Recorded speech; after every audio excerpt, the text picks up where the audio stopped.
Hello all, welcome to Prerana channel. మొన్న నేను పేపర్లో ఒక న్యూస్ చూశానండి. సమోసాలు అంటే వాళ్ళ నాన్నగారు సమోసాలు బిజినెస్ చేస్తారు. ఆ అబ్బాయికి ఐఐటీలో సీట్ వచ్చింది అని నాకు చూడగానే భలే అనిపించింది తెలుసా. అమ్మ ఇంత కష్టం పాపం సమోసాలు చేయడం అంటే. ఆ అబ్బాయి అప్పుడప్పుడు వాళ్ళ నాన్నగారికి హెల్ప్ కూడా చేస్తాడట. అలా చేసే అబ్బాయి ఈ ఐఐటీ సీట్ ఎలా సంపాదించాడు, ఇంత కష్టమైన సీటు అని అనుమానం వచ్చింది. మీకు కూడా నా అలాగే అనుమానం వచ్చింది కదా. అయితే నాకేమనిపించింది తెలుసా, అతను తెలుసో తెలియకో శ్రీకృష్ణ పరమాత్మ చెప్పిన కొన్ని చిట్కాలని పాటించుంటాడు. ఆ చిట్కాల ద్వారానే అతను ఆ సీటుని సాధించుంటాడు అని నాకు అనిపించింది. ఆ చిట్కాలేంటో మనం కూడా తెలిసేసుకుందామా. ఫస్ట్ ఏంటి తెలుసా, ఫస్ట్ పరమాత్మ చెప్పే చిట్కా అనుకోవచ్చు, లేదు రూల్ అనుకోవచ్చు, ఏదైనా అనుకోవచ్చు. మనం ఫస్ట్ చెప్పేది ఏంటి తెలుసా, మన లక్ష్యం మీదే శ్రద్ధ ఉండాలి. ఆ శ్రద్ధ ఎలా ఉండాలి తెలుసా, తద్బుద్ధయస్తదాత్మాన తన్నిష్టాస్తత్పరాయణా అలాంటి శ్రద్ధ ఉండాలి. అంటే ఏంటి, తద్బుద్ధయ, మనం దేన్ని సాధించాలి అనుకుంటున్నామో దాని మీదే మన దృష్టిని నిలిపి ఉంచాలన్నమాట. తర్వాత తదాత్మాన, మనం ఏదైతే సాధించాలనుకుంటున్నామో దాని మీదే మన మనస్సు మమేకమైపోవాలంటే మన ఆలోచనలన్నీ కూడా దాని చుట్టూనే తిరుగుతూ ఉండాలి. తర్వాత తన్నిష్టాహ, మన ప్రయత్నం కూడా నిరంతరం ఆ లక్ష్య సాధన మీదే ఉండాలి. తర్వాత తత్పరాయణాహ, నా లక్ష్యం తప్ప వేరేదేది గొప్పదేది లేనే లేదు, నా లక్ష్యం సాధించడమే ముఖ్యం అనే భావంతో కూడా ఉండాలన్నమాట. అంటే సపోజ్ ఇప్పుడు ఆ అబ్బాయి సంగతే తీసుకుందాం, ఐఐటి సీటు. నువ్వు ఐఐటి సీట్ ఏం కొడతావు, చాలా కష్టం అని కొంతమంది డీమోటివేట్ చేసేవాళ్ళు ఉంటారు. అబ్బో పెద్ద పెద్ద కాలేజీలకు వెళ్ళి చాలా ఫీజులు కట్టి చాలాసేపు చదివితేనే అవుతుంది, లేకపోతే అవ్వదు, ఇలా ఏవోటి అతను వినే ఉంటాడు కదా. కానీ అతను ఏం చేసి ఉంటాడు, తత్పరాయణాహ, నా లక్ష్యం గొప్పది కానీ నేను దానికోసం నా ప్రయత్నం కూడా చాలా గొప్పది, అంత గొప్ప ప్రయత్నాన్ని నేను చేస్తాను, నా లక్ష్యాన్ని నేను సాధిస్తాను అన్న భావనతోటి కృషి చేసుంటాడు. అందుకే ఆ అబ్బాయి నేషనల్ లెవెల్లో ర్యాంక్ కొట్టేశాడు. అయితే ఇలా ఎవరైనా చేశారా అని మనం ఒక్కసారి ఆలోచించుకున్నాం అనుకోండి. ఎవరో ఎందుకు, మనకి ధ్రువోపాఖ్యానం ఉంది కదా.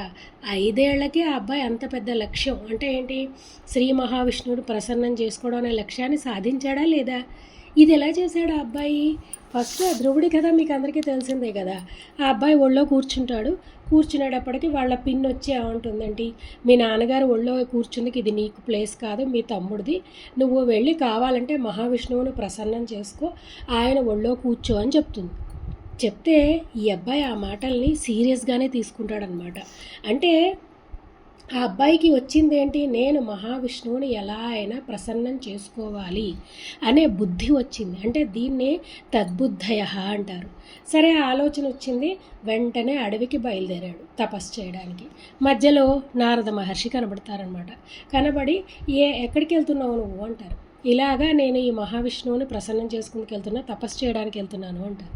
అంటే దానికి ఆయన అంటారు, ఇంత చిన్నపిల్లాడివి నువ్వు తపస్సులు ఏం చేస్తావు, ఏముందిలే, ఇంత చిన్న వయసులో మీ పిన్ ఏదో కోపంతో ఓ మాట అంది అనుకో, దానికోసం తపస్సుకి వెళ్ళిపోతావా అని అడుగుతారు ఆయన. అయితే ఆ అబ్బాయి దానికి ఒప్పుకోడనమాట. లేదు, నేను తపస్సు చేసి తీరుతాను, మహావిష్ణువుని ప్రసన్నం చేసి తీరుతాను అని గట్టిగా తదాత్మానః ఆ లక్ష్యంతో ఉంటాడనమాట. దానికి ఆయన చాలా సంతోషించి ఏం చేస్తారు, నారాయణ మంత్రాన్ని, అష్టాక్షరి మంత్రాన్ని ఉపదేశం చేస్తారు. వెళ్ళి కూర్చుని దీన్నే నిరంతరం ధ్యానం చేస్తూ ఉండు, నీకు ఆయన ప్రత్యక్షం అవుతాడు అని చెప్పి వెళ్ళిపోతారనమాట. సరే అబ్బాయి ఏం చేశాడు, వెళ్ళి అడవిలోకి వెళ్ళి ఓ చెట్టు కింద కూర్చుని ఈ మంత్రాన్ని జపం చేయడం మొదలెట్టాడు. అప్పుడు తన్నిష్టాహ అని చూపించాడు. ఎందుకంటే అడవిలో ఒక పిల్లాడు కూర్చుని జపం చేయడం అంటే పాపం ఆకలేస్తుంది, మధ్యలో భయం వేస్తూ ఉంటుంది. కానీ అవేవీ పట్టించుకోకుండా తదేక ధ్యానంతో తపస్సు చేశాడనమాట. తపస్సు చేసి ఆ తపస్సు కూడా ఎలా చేశాడు, తత్పరాయణాహ, అంటే నాకు ఆ పరమాత్మ తప్ప వేరే వస్తువు ఏదీ లేదు, ఆయన్ని ప్రసన్నం చేసుకోవడమే నాకు ముఖ్యం అనే భావనతోటి తపస్సు చేశాడు. తపస్సు చేయడం వల్ల ఏమైంది, 8 నెలలకే పరమాత్మ ప్రత్యక్షం అయ్యారు. అయితే ఈ అబ్బాయి చిన్నపిల్లాడు కదా, ఆయన చూడంగానే ఏం చెప్పాలో ఏం మాట్లాడాలో అర్థం కాకపోతే ఆయనే శంఖాన్ని స్పృశిస్తారనమాట. స్పృశిస్తే అప్పుడు ఈ అబ్బాయి స్తోత్రం చేస్తాడు. చేస్తే అప్పుడు కూడా ఈ అబ్బాయి ఏ వరము అడగడు కానీ అప్పుడు ఆయనే చెప్తారు. ఏమంటారంటే, నీ తపస్సుకి నేను మెచ్చుకున్నాను, నువ్వేం చేస్తావంటే ఒక 26,000 సంవత్సరాలు నువ్వు రాజ్యం చెయ్యి, రాజుగా ఉండి తర్వాత ధ్రువమండలంలో నక్షత్రంగా మారి తర్వాత నా సాన్నిధ్యం చేరుతావు అని చెప్పి ఆయన మాయమైపోతారు. చూసారా, ఒక 5 ఏళ్ల పిల్లాడే అంత పెద్ద లక్ష్యం సాధించగలేంది. మనం ఈ 4 లక్షణాలను మనసులో పెట్టుకుని మనం మన లక్ష్యాలను సాధించలేమా? దాంతో చూస్తే మనవి చిన్నవే కదా. సో సాధించగలం. దాంతోపాటు పరమాత్మ ఇంకా కొన్ని సూత్రాలు కూడా చెప్పారు. ఏమంటారు? శ్రద్ధావాన్ లభతే జ్ఞానం తత్పరః సంయతేంద్రియ జ్ఞానం లబ్ధ్వా పరాం శాంతిం అచిరేణాధిగచ్చతి అని కూడా చెప్పారు. అంటే శ్రద్ధావాన్, మనము ఏదైతే సాధించాలనుకుంటున్నామో దాని మీద శ్రద్ధ ఉండాలి. తర్వాత తత్పరః, దాని మీద తదేక నిష్టతోటి ఉండి సంయతేంద్రియ, అంటే ఈ ఇంద్రియాలు జయించాలి. ఇంద్రియాలు జయించడం అంటే ఏం లేదండి, డైవర్షన్స్ లేకుండా ఉండడం. ఏదో సినిమాకి వెళ్ళాలి, అదేదో చేయాలి, అయ్యో మా ఫ్రెండ్స్ అందరూ పార్టీ చేసేసుకున్నా నేనే ఇక్కడ కూర్చుంటున్నాను, ఇలాంటి డైవర్షన్స్ లేకుండా ఇంద్రియాలను జయించడం అన్నమాట. అలాంటి వాళ్ళు తప్పకుండా ఏం చేస్తారు, వాళ్ళ లక్ష్యాన్ని చేరుకోగలరు అని చెప్తున్నారనమాట. అని ఇంకా ఏమంటున్నారు పరమాత్మ, అజ్ఞశ్చాశ్రద్ధదానశ్చ సంశయాత్మ వినశ్యతి నాయం లోకోస్తి న పరః న సుఖం సంశయాత్మనః. ఇంకా మనకి ఉండకూడనివి ఏమిటో కూడా చెప్తున్నారు. మనకి ఏం ఉండకూడదు అంటే అశ్రద్ధ అనేది ఉండకూడదు. అశ్రద్ధ అనేది ఉండకూడదు. మనం చేసే పనిని చాలా శ్రద్ధగా చేయాలన్నమాట. తర్వాత అజ్ఞశ్చ, జ్ఞానం లేకపోవడం అంటే ఇప్పుడు మన లక్ష్యం ఏదైతే చేరాలనుకుంటున్నామో దాని మీద పూర్తి ఇన్ఫర్మేషన్ అనేది మనకు ఉండాలి.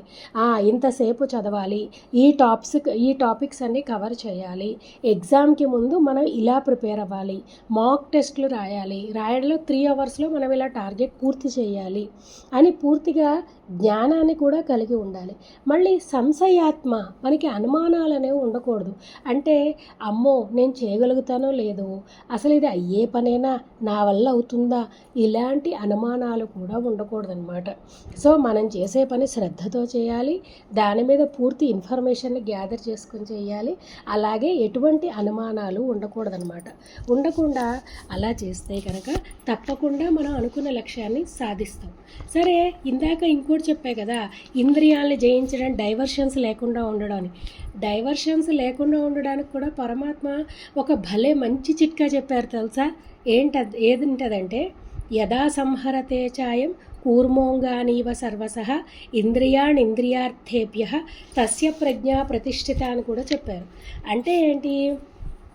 యదా సంహరతే చాయం అంటే, ఇప్పుడు సపోజ్ మీరు తాబేలు చూశారు కదా, తాబేలు ఏం చేస్తుంది, తను వెళ్ళే దారిలో ఏదైనా అడ్డం వచ్చిందనుకోండి, లేదు ఇక్కడ దానికి ఏదైనా కొంచెం డేంజర్ అని సెన్స్ చేసిందనుకోండి, అదేం చేస్తుంది, తలని కాళ్ళని లోపలికి లాగేసుకుంటుంది కదా.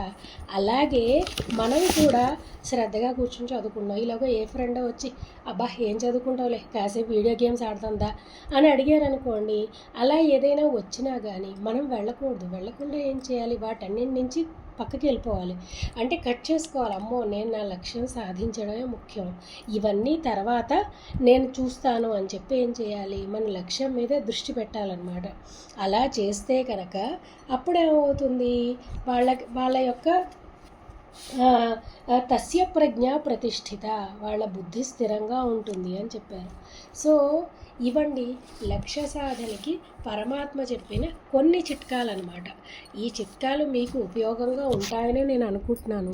వీటిని మీరు ఏదో ఒక టార్గెట్ పెట్టుకున్నారు, మధ్యలో డైవర్షన్స్ ఏమైనా వచ్చినా కానీ పరమాత్మ చెప్పిన ఈ శ్లోకాలని గుర్తు చేసుకొని అమ్మో నేను ఇలా ఉండకూడదు, నేను టార్గెట్ రీచ్ అయ్యేదాకా నేను ఇవన్నీ ఫాలో అవుతూ ఉంటాను అని సూత్రాలు అని చెప్పి గట్టిగా నిర్ణయించుకొని మీరు మీ లక్ష్యం వైపుగా ప్రయత్నం చేయండి. మీరందరూ ఆ పరమాత్మ ఆశీస్సులతోటి, అనుగ్రహంతో తప్పకుండా ఆ లక్ష్యాన్ని సాధిస్తారనమాట. సో దానికి ఈ శ్లోకాలు ఉపయోగపడతాయి అని నేను ఇలాగ ఒక చిన్న సంకలనంలా చేశాను అనమాట. సరే, నెక్స్ట్ టైము ఇంకో మంచి టాపిక్ తోటి మళ్ళీ కలుసుకుంటాం. ఉంటానే, బాయ్.